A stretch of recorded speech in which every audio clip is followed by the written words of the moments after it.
Assalamualaikum warahmatullahi wabarakatuh. Kami dari kelompok 4 ingin mempresentasikan community development tentang analisa usaha tempe Bapak Muklis. Di sini saya akan memperkenalkan kelompok anggota saya. Izin memperkenalkan diri, nama saya Eke Alvira, NPM 17321031. Oke, perkenalkan, nama saya Dimas Agung Praswanto dengan NPM 17321027. Baik, Assalamualaikum warahmatullahi wabarakatuh. Salam sejahtera bagi kita semua. Perkenalkan, nama saya Reno Suratno, NPM 17321029. Kenalkan, nama saya Ivan Andriatama, NPM 18321031. Saya mahasiswa Universitas Bandar Lampung, Fakultas Teknik Mesin. Perkenalkan, nama saya Mahdi Gita Aliguna, NPM 18321046, Prodi Teknik Mesin. Perkenalkan, nama saya Bagus Saputra, NPM 17321025. Saya mahasiswa Universitas Bandar Lampung, Fakultas Teknik Mesin. Saya sendiri Robi Nabawi, NPM 17321024.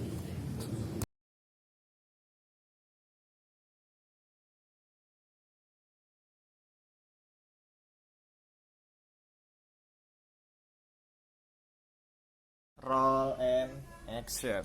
Di sini saya akan mempresentasikan capaian pembelajaran mata kuliah Community Development. Yang pertama itu sikap. Setelah menempuh mata kuliah ini, mahasiswa memiliki sikap. Pertama, mengunjung tinggi nilai kemanusiaan dalam menjalankan tugas berdasarkan agama, moral, dan etika.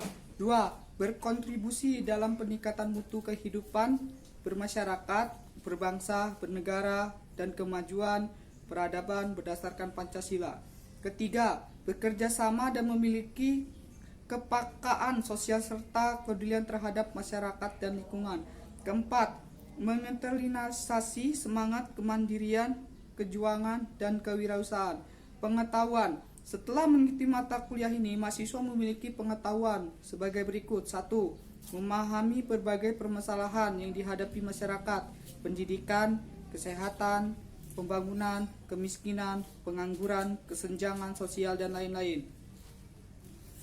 Kedua, memahami konsep dan berbagai strategi pemberdayaan masyarakat. Ketiga, memahami konsep penyusunan rencana, pelaksanaan, monitoring, dan evaluasi program-program pemberdayaan masyarakat. Keempat, memahami format penyusunan laporan kegiatan pengabdian pada masyarakat. Keterampilan umum. Setelah menempuh mata kuliah ini, mahasiswa memiliki keterampilan umum sebagai berikut. Yang pertama, 1. Mampu menerapkan pemikiran logis, kritis, sistematis, dan inovatif dalam konteks pengembangan atau implementasi ilmu pengetahuan dan teknologi yang memperhatikan dan menerapkan nilai humaniora yang sesuai dengan bidang keahliannya. Kedua, mampu menunjukkan kinerja mandiri, bermutu, dan terukur. 3. Mampu mengkaji implikasi pengembangan atau implementasi ilmu pengetahuan teknologi yang memperhatikan dan menerapkan nilai humaniora sesuai dengan keahliannya berdasarkan kaidah, tata cara, dan etika ilmiah dalam rangka menghasilkan solusi gagasan desain atau kritik seni. Keempat, mampu menyusun deskripsi saintifik hasil kajiannya dalam bentuk skripsi atau laporan tugas akhir dan mengunggahnya dalam laman perguruan tinggi. 5. Mampu melihara dan mengembangkan jaringan kerja dan pembimbing, kolega, sejawat baik di dalam maupun di luar lembaganya. 6. Mampu mendokumentasikan, menyimpan, mengamankan, dan menemukan kembali data untuk menjamin kesahihan dan mencegah plagiasi. Keterampilan khusus. Setelah mengikuti mata kuliah ini, mahasiswa memiliki keterampilan khusus sebagai berikut. Yang pertama, 1. Mengidentifikasi berbagai permasalahan yang dihadapi masyarakat. Kedua, mengidentifikasi berbagai potensi yang dimiliki masyarakat. Ketiga, menyusun, melaksanakan, memonitor, dan mengevaluasi program-program pemberdayaan masyarakat secara mandiri dan berkelompok.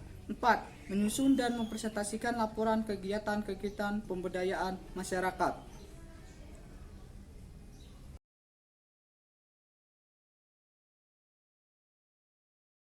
Di sini bakal ngejelasin slide 2 sampai slide 3.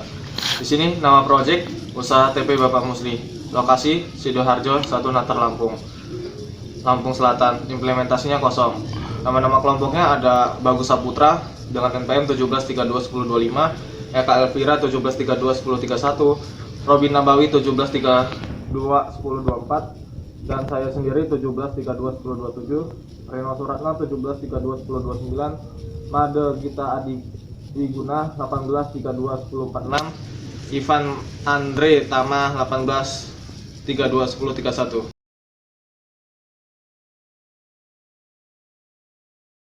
Lokasi project by Google Map. Nama sentra usaha Home Industry. Bidang usaha tempe Bapak Musli. Lokasi selatan Sidoarjo 1 Natar Lampung Selatan. Kapasitas produksi 500 bungkus tempe per hari. Pengolahan manual atau tradisional. Dokumentasi usaha tempe dapat dilihat pada gambar berikut. Tempe adalah salah satu jenis panganan yang hampir setiap orang mengetahuinya. Panganan yang dikembangkan dengan proses fermentasi kacang kedelai ini menjadi salah satu jenis panganan murah yang memiliki kandungan protein tinggi yang sesuai dengan kekhasan kuliner masyarakat Indonesia pada umumnya. Tujuan analisa ini dilakukan utamanya adalah untuk mengetahui apakah usaha ini, tempe Bapak Musli, merupakan usaha yang layak atau tidak. Dengan menganalisis faktor biaya produksi dan hasil penjualan, hingga didapat kesimpulan untung rugi. Waktu dan lokasi. Kegiatan analisa ini dilakukan hanya pada 2 tempat, yaitu tempat produksi yang juga menyatu dengan kediaman Pak Musli beserta keluarga. Alamat Sidoarjo 1 Natar Lampung Selatan.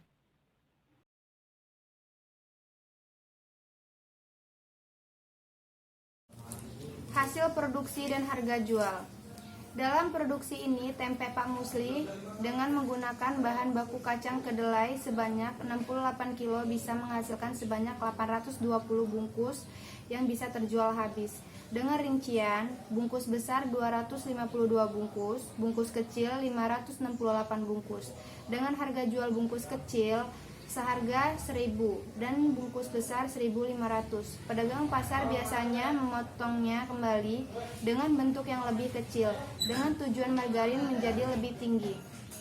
Dengan harga tersebut, maka nilai penjual akan menjadi bungkus besar 252 kali 1.500 sama dengan 378.000. Sedangkan bungkus kecil 568 kali 1.000 sama dengan 568.000. Total penjualan 946. Penghitungan total penjual bulanan menjadi 26 hari.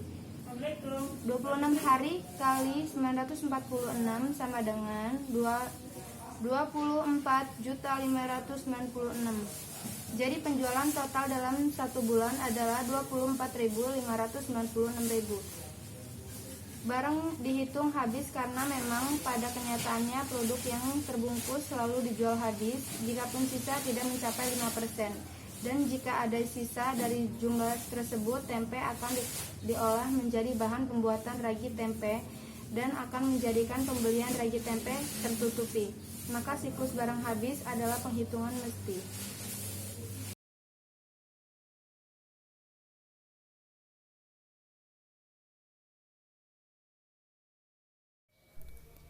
Analisa SWOT.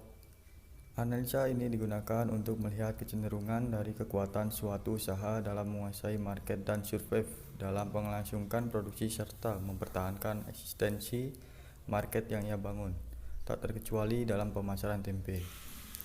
Berikut adalah tabel analisa SWOT, Strength, Weakness, Opportunity, Treatment untuk pemasaran usaha tempe milik Pak Musli. Strength 1. kemampuan produksi yang mumpuni. 2. Hampir tidak tergantung pada usaha atau produksi lain terkecuali bahan baku. 3. Kemurnian kepemilikan usaha sehingga hampir dikatakan tidak ada konflik dalam hal manajemen. 4. Usaha berjalan tanpa harus tergantung pada pinjaman modal. 5. Walau dengan pekerja yang sangat minim, tapi pemilik loyalitas yang sangat baik. 6. Bertanggung jawab dan rasa memiliki akan usaha yang mereka jalankan sangat tinggi pada karyawan. Yang kedua, weakness. 1. Keterbatasan bahan baku yang kadang terjadi karena pengusaha tahu lebih membutuhkan dalam jumlah yang lebih banyak. 2. Manajemen usaha yang lebih menonjolkan manajemen keluarga kadang membuat pengeluaran tak terduga muncul dengan nilai yang lebih besar. 3. Hanya mengandalkan pedagang yang ada di pasar-pasar tradisional atau pedagang sayur yang fluktuatif dari sisi permintaan pasokan. 4. Tidak adanya inovasi dalam proses produksi. Yang ketiga, opportunity. 1. Pasar yang luas karena semua kalangan masyarakat bisa dikategorikan sebagai konsumen. 2. Ekstensi pasar yang kontinu menyebabkan konsumen cenderung jadi pelanggan. 3. Isu vegetarian turut menyumbangkan promosi yang tidak secara langsung terpengaruh pada kenaikan jumlah konsumen. 4. Perkembangan lingkungan juga menumbuhkan warung-warung nasi yang bisa dijadikan target pasar. 5. Tanpa harus melakukan promosi, orang bisa mengenal produk dan sangat jarang melakukan perbandingan dengan produk sejenis dari pengusaha lain. 6. Secara luas, tempe dikenal sebagai produk yang sehat dan baik sehingga membuat produk bisa dipasarkan di mana saja. Yang keempat, treatment. 1.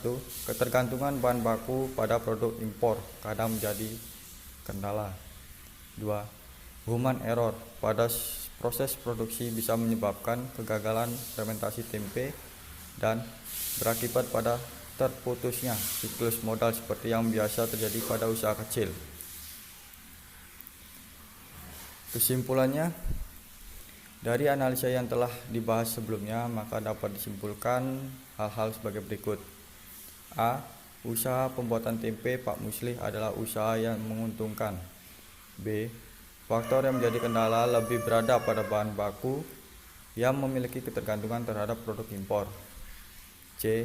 Usaha Pak Muslih ini tergolong ke dalam usaha yang layak, dalam artian merupakan usaha yang sehat secara produktif dan nilai jual.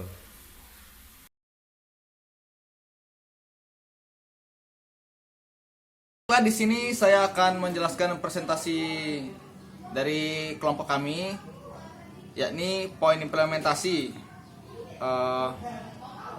strength, yaitu kekuatan. 1. Kemampuan produksi yang mumpuni.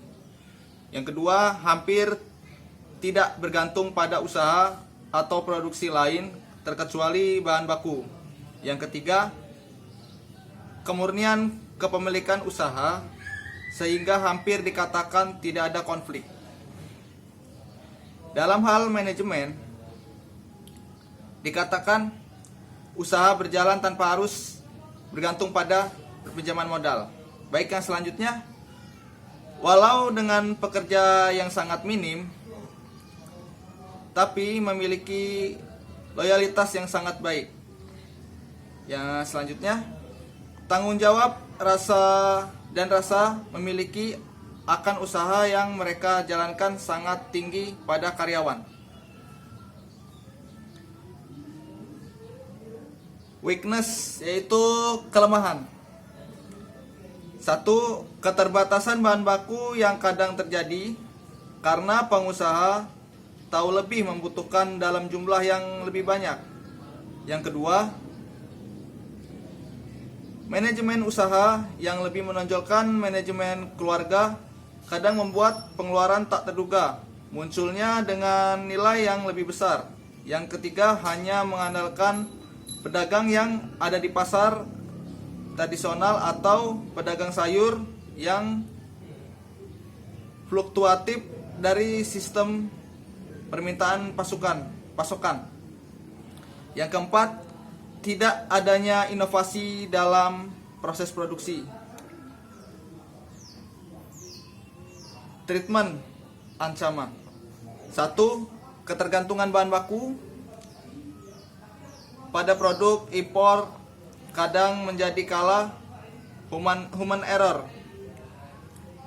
Pada proses produksi bisa menyebabkan kegagalan fermentasi tempe dan berakibat pada terputusnya siklus modal seperti yang biasa terjadi pada usaha kecil.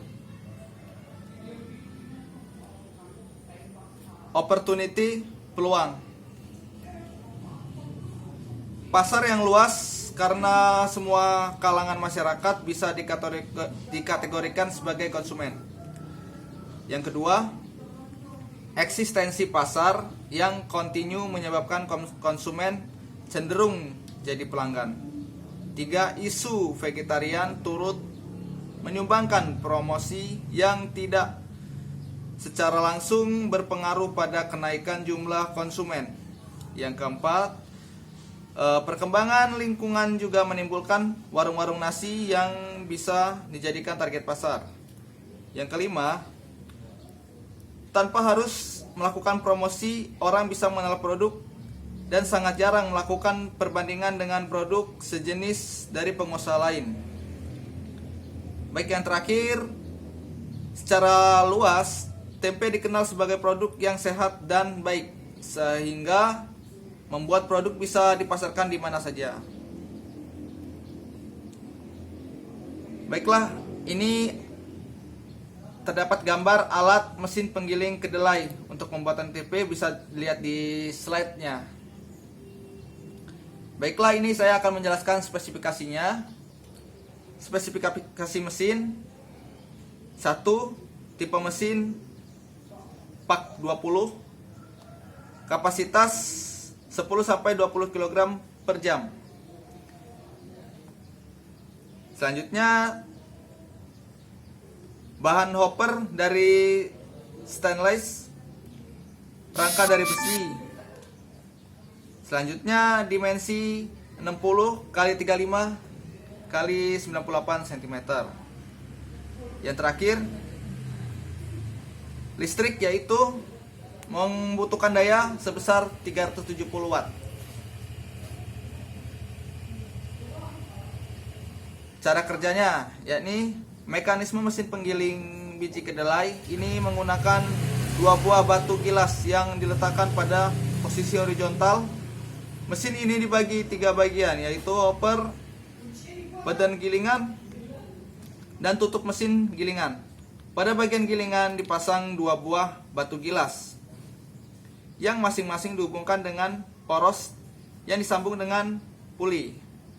Sedangkan yang satu lagi dipasang pada bagian gilingan diameter batu.